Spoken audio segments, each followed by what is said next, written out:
everybody. Welcome to Dim Lights Horror, the podcast that tells classic and modern stories from around the world for you to hear. Now please, take a seat, dim your lights, and join me in today's story by Instagram user Scholar Bones. Perseverance and the Creature. The word perseverance has always been a particular word to me. Never really understood the true meaning behind it. Only now, being able to reflect on the meaning after I, myself, had to endure situations where perseverance was what saved my life from a horrible creature. But more on that later. I had recently taken up a job and had to move to a city in Mexico called Yuma, in the northern part of Mexico near the tip of the country. I had started to really enjoy living there with my wife, Grace, and our 2 German Shepherds and Pit Bull mix. The city was nice, the countryside was beautiful, and the weather was great. I had moved from Cancun, which is on the opposite side of Mexico. That is where I originally grew up. I was a happy child. My parents were great, and my 9 siblings loved me very much. Since I moved, I felt guilty for leaving my mother all alone in that city. My father had passed away 7 years ago in 1998, leaving my mother without anyone to take care of her. This is why I journeyed to my mother's house in Cancun on one Monday evening in September. I packed my bags, got into my rusty old pickup truck, put Lola in the back, my youngest dog, kissed my wife, and said I would be back in a couple of weeks. Ever since I got my license when I was 17 years old, I have always loved driving in my truck, enjoying the long spans of straight road with the wind coming through my window. Mind you, when I go on trips these days, Lola loves it too. The wind would blow her ears back and she would sniff the air without hesitation.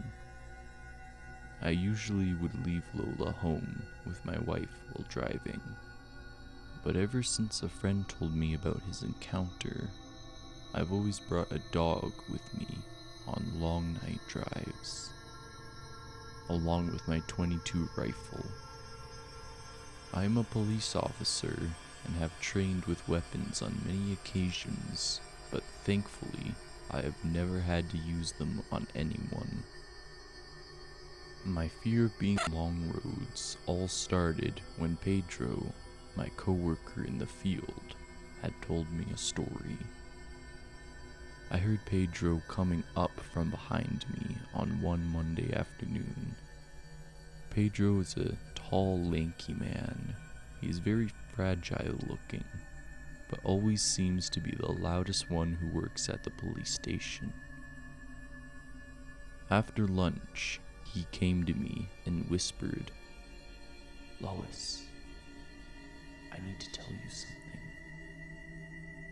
Before I could even have a chance to agree or disagree, I was jerked into the cleaning supplies room as Pedro dragged me into the room. A mop fell and hit me on the head. After that, it caused a domino effect of cleaning supplies. Soon, Pedro's mysterious and secret location turned into 2 grown men yelling in a storage closet as everything fell off the shelves, hitting us in the head, leg, shoulder, you name it. Outside, we could hear all the other co-workers' confusion through the wooden door. Pedro looked at me. He whispers in a voice that was almost too quiet to hear. Okay, we are going to get out of this room, but act natural. I slowly see all my co-workers' confused looks as we walk out of the door. I walk out first, smiling awkwardly. Then I turn to see if Pedro was following me, and of course, his version of natural is to walk in slow motion wearing a mop bucket on his head. I'm shocked that everyone takes him seriously anymore. This is why I was shocked that I even believed him a little bit when he told me his story of an encounter of a weird creature. We finally found a quiet spot in the basement of the station when he opened his mouth to tell me the secret story. He breathed in slowly and began to speak in a soft, uneasy voice. I need to tell you what happened to me over the weekend, but you have to promise not to tell anyone. I gave him a reassuring nod and promised to tell not a single soul. He started to speak. It was dark. I was alone, and the long spans of road were getting to me. I'd been at a party all night and had to get home. When I got into my car, I began to drive. When I got on the road, I began to see things. At first I thought it was my tired mind after a long night of partying and drinking, but the road was beginning to make me feel dizzy. So I stopped on road 45. I pulled over on the side of the road. I parked my car and got out of my car. I sat down on a big rock on the ground, and then I heard something from behind me. It was a faint shrieking noise that seemed to grow closer as the minutes went on. The alcohol really got to me. I turned and walked about 5 feet away from my car to throw up. When I got up from the bent over position, right in front of me I saw a creature about 8 feet tall, skinny. It was even more lanky than myself.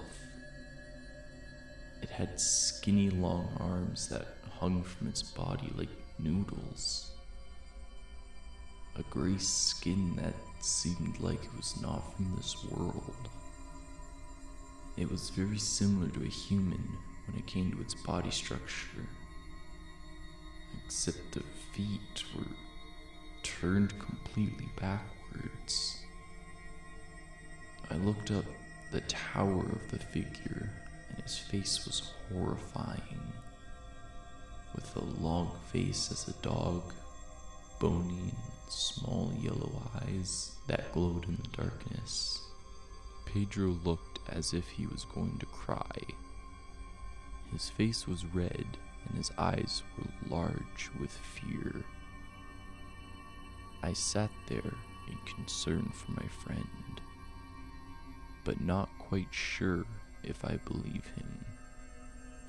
Pedro is the type of guy to believe in alien encounters and Bigfoot. This is why I had a hard time believing the words that came out of his quivering lips.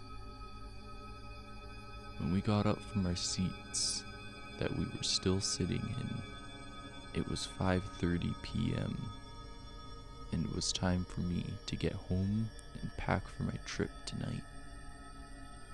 I said goodbye to my co-workers and made my way to the door of the station when Pedro stopped me. He opened his mouth to speak, then closed it. He stood there for a moment. "Have a good trip. See you in a couple of weeks," he said. I could tell that he needed to tell me something, but I didn't bother to make him spit it out. I had a journey ahead of me. No matter how tragic a story that Pedro told me, I hopped into my truck, put the key in the ignition, and drove the 20-minute drive to my home. When I got home, I packed up and drove off to visit my mother. I had been driving for about 2 hours. The sun was slowly going down. The sky went from bright blue to dim orange. I had the radio on, and that added some entertainment to the rather long drive.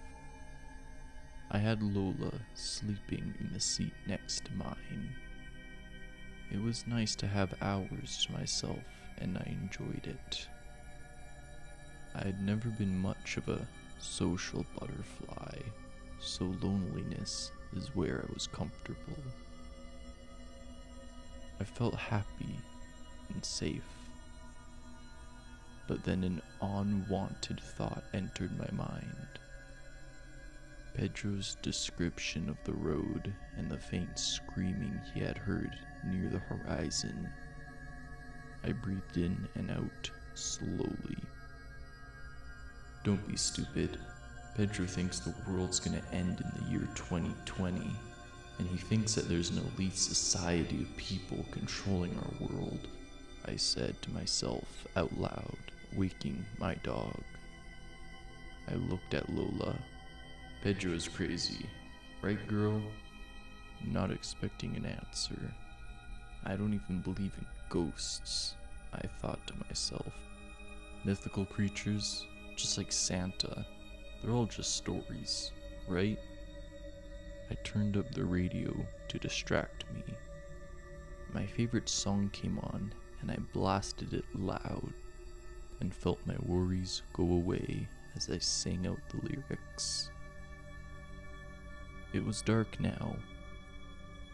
I turned on my headlights and saw a sign saying Road 45 in 5 miles.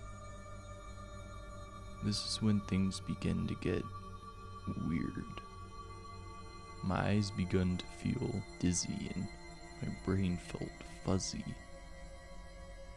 It took everything I had to stay focused on the road. I was swerving and couldn't think straight. It was like I had too much to drink and was on a roller coaster all at the same time. I was being forced to pull over.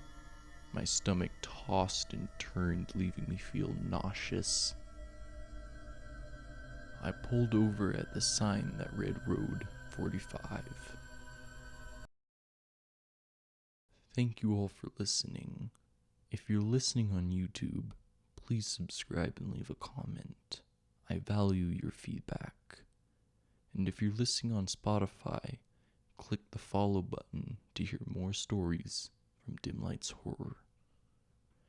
And be sure to take a look at my Facebook and Instagram. Just look up Dim Lights Horror in the search bar. Good night, everybody.